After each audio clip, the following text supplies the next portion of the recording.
Hello, everyone. Welcome to Kaal Realty. Invest smart, live luxuriously. Your trusted source for expert real estate insights, luxury property tours, market trends, and smart investment strategies. Whether you're a first-time buyer, seasoned investor, or simply love beautiful homes, our channel is here to guide you every step of the way. Subscribe for luxury property showcases, market analysis and investment tips, real estate trends and location highlights, buyer and seller guides, off-plan project reviews and developer highlights, area guides and lifestyle overviews, tips for expats, investors, and first-time buyers. Contact us today. Real estate market, it just keeps powering ahead. And the mortgage numbers are pretty staggering, over 15 billion dirhams in Q1 2025 alone. Huge numbers. Absolutely. It really highlights how vital financing is if you're navigating this market. So whether you're living here or looking to invest from overseas, we're doing a deep dive today into buying property in Dubai with mortgages. And we're thrilled to have a returning expert with us, Amit Nanani from Lion Mortgage. Your last appearance was incredibly popular. It's great to be back. Thanks for having me. You bring, 2 decades in UAE finance? 17 years inside banks, too. That's some serious insight. Been around the block a few times, yes. Seen a lot of changes. I bet. So our goal today is pretty simple. Really unpack the current mortgage scene here in Dubai. Sure. For residents, for non-residents, cover those common questions, look at recent changes in early 2025. Sounds good. There's definitely plenty to talk about. Okay, let's get straight into it. One thing we hear all the time is this idea that non-residents just, can't get a mortgage in Dubai. What's the actual story there? Yeah, that's probably the number one question I get. And the answer is clear. No, non-residents absolutely can get mortgages here. Okay. In fact, quite a few banks are very comfortable lending to non-residents. Right now, the standard loan-to-value, the LTV, it's generally up to 60%. 60%. But interestingly, we do sometimes see that push to 70%. It really depends, though. Depends on what? On the client's overall profile, their financials, the specific property they're buying, the loan size they need, it's looked at case by case. So not a guarantee, but possible. Exactly. Not guaranteed, but definitely assessed. So the main takeaway, financing is very much on the table for non-residents. That's good news for a lot of people looking in. So if you're a non-resident and you're thinking about buying here, what documents do you need to start pulling together? It's more than just showing interest, I assume. Oh, definitely. It depends if you're salaried or self-employed. Right. For salaried folks, banks will want your income bank statements showing that regular salary coming in. Makes sense. Plus, crucially, a credit report from your home country, like the ACB report we have here, but from wherever you are based. They need to see your existing debts, your liabilities. Understandable. And what else? Taxation documents, too, usually. Helps them figure out your net income, what you actually have available. So basically proving your financial standing back home. Precisely. They need that clear international picture earnings, credit history, the whole thing. Okay, standard financial checks just across borders. Yeah. What about self-employed non-residents? I imagine that's a bit more complex. It is, yeah. Understandably, the checks are a bit deeper. They'll ask for company documents, company bank statements, a company credit report as well. Right. And often audited financials for the business. They need to be confident in the stability of your business, as that's your income source. Okay, so assessing the business's health. Now, I heard there might be other ways for non-residents to qualify, maybe based on savings. Yes, that's a really interesting point. There are currently a couple of banks, 2 specifically, that will look at your personal account balances. Personal account. Yeah, personal savings or current accounts. But, and this is important, it doesn't include things like call deposits, fixed deposits, or investments. So it has to be liquid cash. Exactly. Readily available liquid funds. That's the focus. Got it. So what if a non-resident has a lot of money tied up in their company account, but maybe less personally? Can the company funds count? Generally, no. Not unless you're the sole owner, the sole proprietor. Why is that? Well, think about it. If a company has, say, 3 partners, the bank can't just assign that entire company balance to one person for their personal loan application. Right. You can't tell whose money is whose. Exactly. But as you said, if it's a sole proprietorship, one owner, then yes, those company statements can be considered along with personal finances. That clarifies that distinction. Okay. What about joint applications? Say a husband and wife buying together, maybe one earns significantly more. How does that work for non-residents? Good question. For joint applications, the bank looks for the main breadwinner, the primary borrower. Right. They'll assess that person's documents first. If the other person is a co-borrower, meaning their income is needed to qualify for the loan amount, then yeah, they'll need their documents too. But what if one person qualifies on their own? Then the other person can still be on the property ownership as a co-applicant without needing to submit full income proof. They own it jointly, but the loan might be mainly based on one person's finances. Interesting. Okay, let's shift slightly. Life insurance. Seems like it's pretty much mandatory for mortgages here. It really is. The vast majority, I'd say around 90% of banks, require life insurance for a mortgage. Only 90%, so some don't. A very small minority might have exceptions, but it's generally standard practice. And honestly, it's good for the borrower. How so? Well, it protects your family, your heirs. If the worst happens, the insurance pays off the outstanding mortgage. The property can pass to the family without that huge debt. Right. That's a major benefit. Is it expensive? Usually, no. The cost is pretty nominal, typically. Unless, of course, someone has significant pre-existing health issues, then the premium might be higher. Okay, so it's a standard protection measure. Now, things have been changing recently, haven't they? There were new rules about financing fees, like DLD fees. Yes, exactly. The central bank issued new regulations about financing those associated costs, the DLD fees, and the agency commission. What was the old way? Before, banks could sometimes finance, maybe up to 84% or 70% of the total cost, sort of rolling those fees into the loan itself. And now? Now that's stopped. Banks can't finance those extra fees anymore. So if you're a resident buying a property under 5 million dirhams, you get 80% LTV, but the other 20% plus the DLD fee plus the agent's commission, that all has to come out of your pocket. Wow, okay. And for over 5 million? It's 70% LTV, so you need 30% down, plus, again, all the fees on top. So buyers need significantly more cash up front now. Correct. The upfront contribution is definitely larger than it might have been previously. That's a key change people need to budget for. Definitely crucial. Thinking about timing now, especially for off-plan buyers facing handover payments, when's the right time to actually start the mortgage process? Good point, especially for off-plan. We strongly recommend contacting a mortgage broker about 6 months before the handover date. 6 months? Why so early? It just gives enough breathing room. Time for us to check eligibility properly, gather all the documents, handle the application smoothly. Any common delays? For overseas clients, sometimes document translation can take time. You just don't want to be rushing near handover. So when should the loan ideally be finalized? The aim should be to have everything approved and ready to go about 2 months before handover. That way, you're set for the final payments, no last-minute stress. 6 months out to start, 2 months out to finalize. Sounds like solid advice. Okay, let's switch focus to UAE residents. Standard financing is still 80% LTV for under 5 million, yes?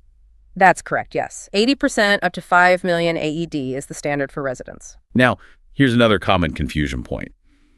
Does just having a UAE resident visa automatically get you that 80% financing?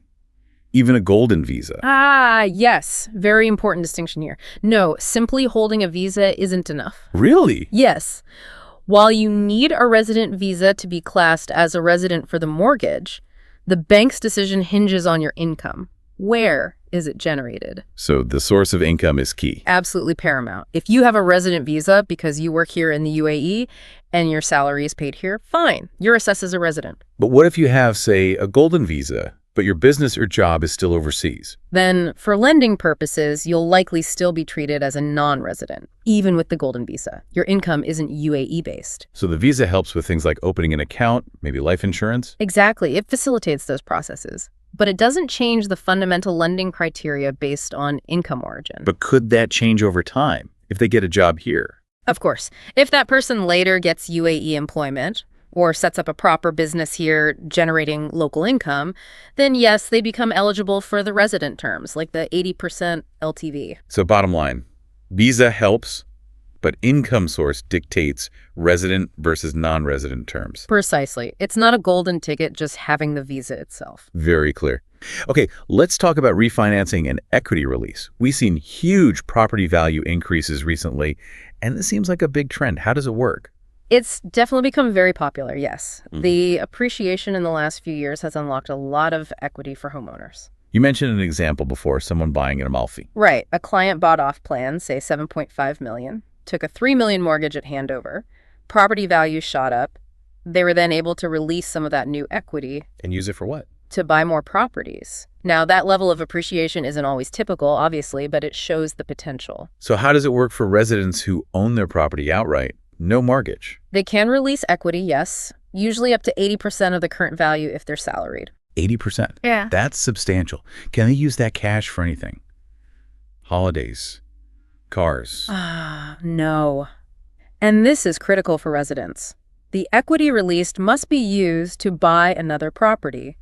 Any kind of real estate, but it has to be real estate. Not for general expenses then. Not really. Maybe very small amounts for renovations could potentially be factored in if linked to another purchase, but the main purpose has to be buying more property.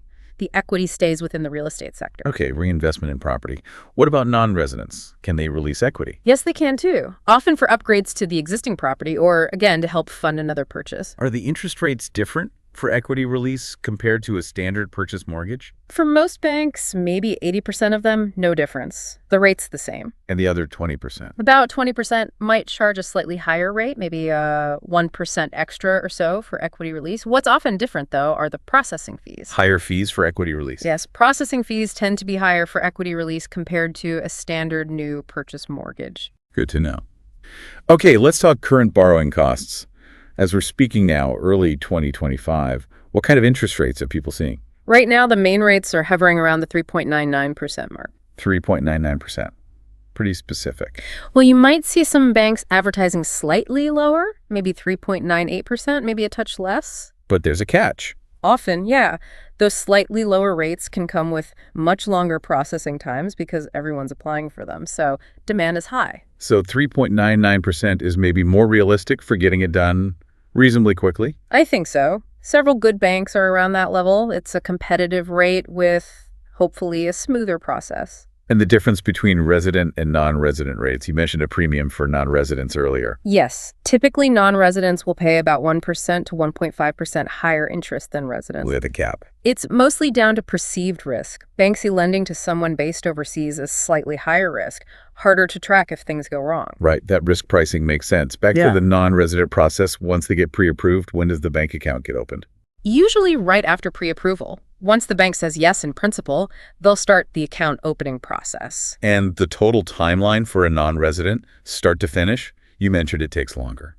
Given the current volumes, yes, it's taking longer. I generally tell non-residents to expect around 2 months for the whole thing. 2 months. Wow. Yeah, from application, pre-approval, finding the place, valuation, account opening, final documents, disbursement, it adds up. And for residents, much faster. Oh, yes. Much faster. If the seller doesn't have a loan to clear, a resident deal could potentially wrap up within a month. That's a big difference. Okay, a really practical one for non-residents. Do they have to fly to Dubai for any part of this? Yes. Unfortunately, physical presence is needed for a couple of key things. Right, sure. Signing the actual bank loan documents, that has to be done in person here in the UAE. And opening the bank account also requires you to be here physically. Or the land department stuff. Transfer. That can often be handled with a power of attorney and POA. So you might be able to avoid a separate trip just for that. But the bank insists on seeing you in person for the loan signing and account opening. It's a big commitment. They want to see the borrower. Understandable. Okay, switching back to residents. Minimum salary. What's the current threshold to even qualify for a home loan? Right now, the minimum fixed income per month is 10,000 AED. 10,000 dirhams. Fixed income. Yes, and they'll want to see that consistently for at least 6 months in your bank statements. Proof of stable income. Okay, 10K is the floor. Based on that, what's the maximum loan someone could get? Is there a rule? Yes, there's a central bank rule. Maximum borrowing is generally 7 times your annual income. 7 times annual, so for 10K a month. That's 120,000 AED a year. 7 times that is 840,000 AED. Oh, wait, sorry, I think I misspoke earlier. 10K a month, 120K annual. 7 times that is 840,000 AED loan eligibility. Okay, 840K loan, which means they could potentially buy a property worth. With an 80% LTV, that allows for a property purchase price of just over 1 million AED, roughly 1,050,000 AED. Right, provides a good guideline. Now, scenario question. What if a resident has a mortgage here, but then they move abroad, get a job elsewhere? Does the bank call in the loan? Generally, no. The loan doesn't just, evaporate or become due immediately. Oh, what should they do? Definitely inform the bank. Tell them you're relocating. The bank might then reclassify your loan status from resident to non-resident. Which might affect the interest rate? Potentially, yes. It might adjust to the non-resident rate, but they usually won't demand full repayment just because you moved, especially if you keep making the payments on time and say the property is rented out or family still lives there. They care about the loan being serviced. Good to know. Okay, another trend. Buying property in company names. We see this particularly with buyers from, say, Europe or the UK. Can you get a mortgage if the property is owned by a company? Ah, that's a tricky one. It's possible, but very limited. How so? Only a few banks here offer mortgages for company-owned properties. And crucially, it's almost always restricted to resident companies. Meaning companies based in operating here? Exactly. Companies with a real physical business presence in the UAE, it's generally not an option for like an offshore holding company that just owns a rental property here. Why not? The bank needs to assess a tangible business, its operations, its financials here in the UAE. Plus, even when possible, the rates are usually higher for company mortgages, and the loan term might be shorter too. So a niche option, more expensive, mainly for local businesses. Yeah. Got it. What about loan duration? How long can people borrow for? Max term. Generally, the maximum loan tenor is 25 years. Yeah. That's pretty standard for both residents and non-resident. What are there age limits? Yes. At the end of the loan, the borrower typically can't be older than 65 if they were salaried when they took the loan. And self-employed. Usually 70 years old is the limit for self-employed borrowers at loan maturity. Any exceptions? Sometimes, yeah. Maybe for very high net worth clients or golden visa holders, a bank might stretch the salaried limit to 70 on a case-by-case basis. But 65 and 70 are the standard rules. Okay, 25 years max with those age caps. Now, a big question many listeners probably have. Should I go straight to my bank or use a mortgage broker like yourself? What's the real advantage of a broker? I think the main advantage is choice, access. How do you mean? Well, a good broker works with many banks, right? Here in the UAE, there are maybe 14 banks actively lending mortgages. Okay. If you come to us, we assess your situation, and then we can show you options from multiple different banks. We can say, okay, Bank A might give you the biggest loan amount, but Bank B has a slightly better interest rate, and Bank C has lower fees. So you get a comparison. Exactly. You get a comparison across the market tailored to you. If you just walk into your own bank, they can only offer you their products. You don't know if it's the best deal out there for you. That's like the restaurant analogy you used earlier. Yeah, exactly. A multi-cuisine menu versus just one option. A broker gives you the whole menu. What about the cost? Do people pay brokers directly? In almost all cases, no. Around 99% of the time, the client doesn't pay the broker anything. So how do you get paid? We're typically paid a commission by the bank, but only once the mortgage is successfully completed. So you get all that advice, comparison, and help with the application process, usually at no direct cost. That sounds like a pretty compelling reason to use a broker. Yeah. Access and expertise effectively for free. That's the idea. We handle it end to end for you. Okay, one last area. Early settlement. What if someone wants to pay off their mortgage early? Maybe they sell the property. Are there big penalties? The rules here are actually quite borrower-friendly, I'd say. Uh-oh. The standard penalty for early settlement or foreclosure is just 1% of the outstanding loan balance, or 10,000 AED, whichever amount is lower. Whichever is lower. That's interesting. Yes. So if your outstanding loan is, say, 500,000 AED, the penalty is 1%, which is 5,000 AED. But if it's 2 million outstanding, Then 1% would be 20,000 AED. But because of the cap, the penalty is capped at 10,000 AED. so the maximum early exit penalty is 10,000 dirhams. Correct. Above a 1 million dirham outstanding balance, the fee is capped at 10K. It's relatively low, and it's designed that way. Right. To encourage market fluidity, make it easier for people to sell and move without being hit by massive penalties. It helps keep the market active. That makes a lot of sense. Well, this has been incredibly insightful, a real deep dive. Happy to help clarify things. It's obvious that mortgages are a huge part of the Dubai property scene for residents and non-residents alike. But wow, there's so many nuances, so many specifics, especially with recent changes. There really are. The landscape does shift, and understanding the details is key. Absolutely underscores the value of getting proper advice. Definitely. Navigating it all can be complex. Being well-informed is crucial, whether it's your first purchase or you're a seasoned investor here. So for everyone listening, if you're thinking about buying property in Dubai, hopefully these insights give you a much clearer picture of the mortgage side of things. Thanks again for sharing all this fantastic knowledge. My pleasure. Always happy to discuss UAE mortgages. If people want to get in touch with you directly for advice, Sure. And my mobile number can be included in the show notes as well for anyone who wants to reach out directly. perfect. We'll make sure those details are right there for you. And of course, any general Dubai property questions, feel free to reach out to me too. Stay tuned for our next deep dive. Thanks again. And as always, if you found this useful, please do subscribe, share it with anyone you think might benefit. Thanks for tuning in.